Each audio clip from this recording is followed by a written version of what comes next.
Hi guys, hello. Welcome to another story time with Premises Pete. I hope you're all okay and all well. As you can see, I'm at home today. Not at school. I will be back at school next week. But hope you're all doing well. And please keep them comments and the shout outs in, and the suggestions for any books that you might want me to read and stuff like that. Remember, if you want their name shouted out, if you want me to give you a shout out, or even one of your friends, then let me know and I'll do that in the next video. Anyway, today's book is Rhinos Don't Eat Pancakes. Do they not? This one is by Kemp and Sara Ogilvie. I think that says. But yeah, I think rhinos would they eat pancakes? I don't know. But anyway, it looks fun, so let's get on and read it. Right, Daisy was eating her breakfast when a big purple rhino strolled into the kitchen. The rhino just walked into a kitchen. That's right, a big purple rhino. It was as big as a bus and as purple as a plum. It was also a bit peckish, so it took a chomp of Daisy's pancake and went upstairs. Look at that. That's a big purple rhino, isn't it, guys? Mum, said Daisy. There's a big. Tell your dad, said Mum. He'll catch it in a mug and throw it out of the window. Dad, said Daisy. There's a huge... Shh, said Dad. The spider can wait. It's not a spider, Daisy shouted. It's a big purple rhinoceros. But as usual, nobody listened. Meanwhile, the rhino made himself right at home. Daisy saw him in the hall and glimpsed him in the garden. She spied him in the bathroom and surprised him on the loo. But every time she tried to tell her parents, they'd say, "Shh, Daisy, can you see we're busy?" Daisy's parents were busy all week, so Daisy began to talk to the rhino instead. Soon they became good friends. They played hoopla, made pizza together, and the rhino tickled Daisy until she thought she'd burst. But Daisy's parents didn't notice. So there they are, sitting on the sofa.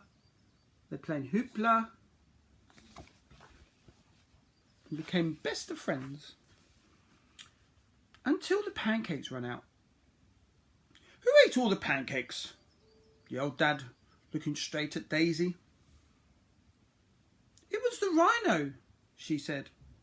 Rhinos don't eat pancakes, said Dad. This one does, cried Daisy. I saw him in the kitchen. A rhino? Said Mum. In the kitchen? Said Dad. Yes, said Daisy. Exactly. Mum and Dad roared with laughter.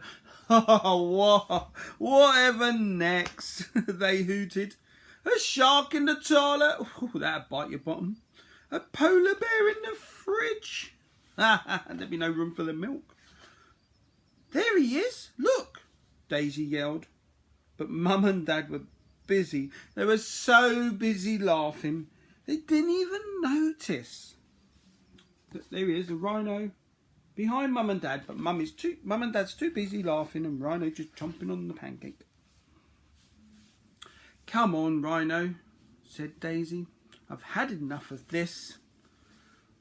The rhino tickled Daisy with his horn, but she was far too glum to giggle.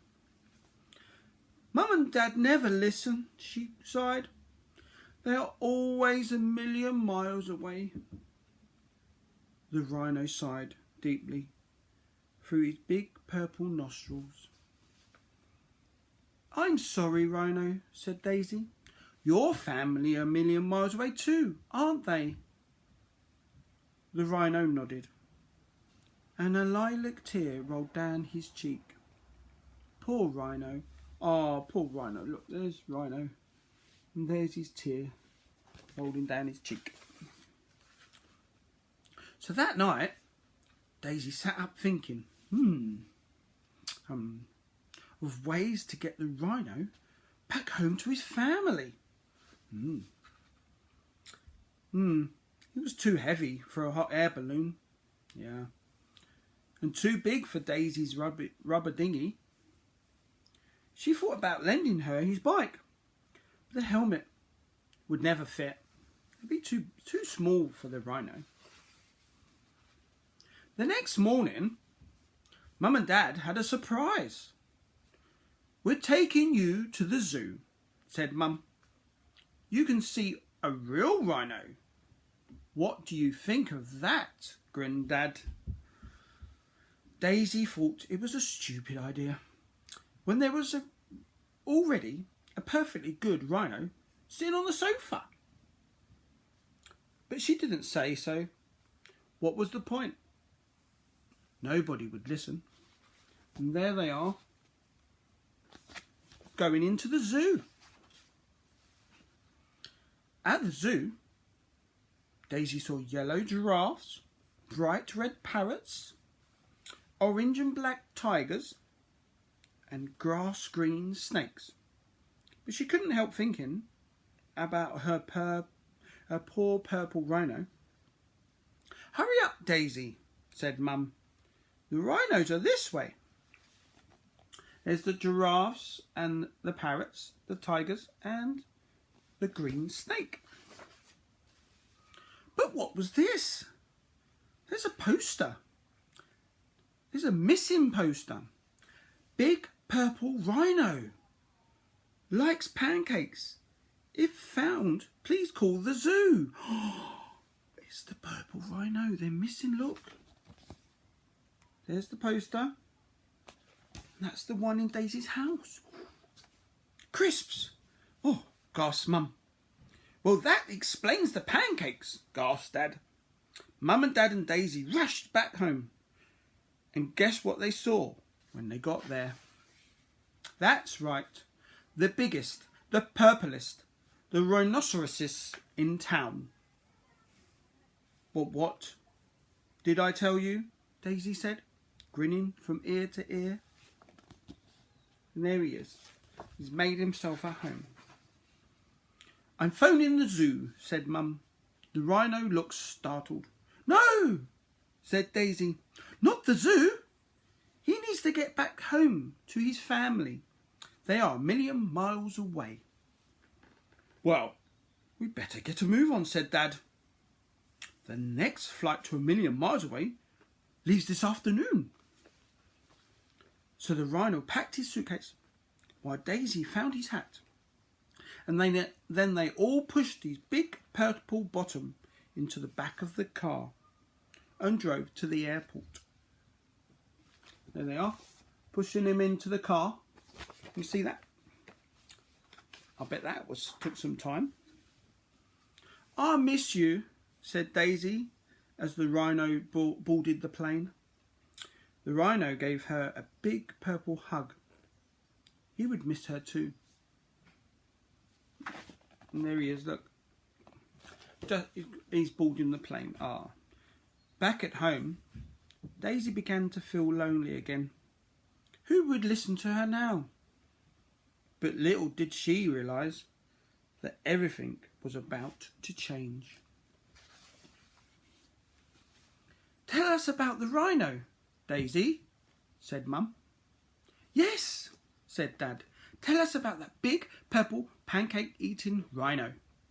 So Daisy told them about the hoopla and the pizza and the tickles. And guess what? They listened and listened until she had completely run out of words. It was brilliant. Is there anything else you'd like to tell us? asked Mum as she tucked Daisy into her bed that night. Daisy looked out into the landing and she saw a little figure. "No, that's all for now," said Daisy, smiling. "Night, night." And you see, look, she looks out into the landing. Look. See that? There's a figure out there. The pink polar bear would have to wait till tomorrow. And there he is. And that's another story. That was a good story, wasn't it, guys? Rhinos don't eat pancakes. And all he wanted to do is be with his family. Wasn't that fun? Great. I'm making sure that I had my pancakes, though, because I don't want the rhino eating them all, because there'd be none left for me. Anyway, guys, I hope you like that book. It was Rhinos Don't Eat Pancakes. And yeah, another great book. Thank you all, guys, for watching. Thank you for your support. Thank you for your messages. Please subscribe. Please tell your friends. Share it to all your friends and family. And if you want me to give any of your family members a shout out, I will. And why not? Anyway, guys, thank you all again for watching, and I'll see you again soon. Bye.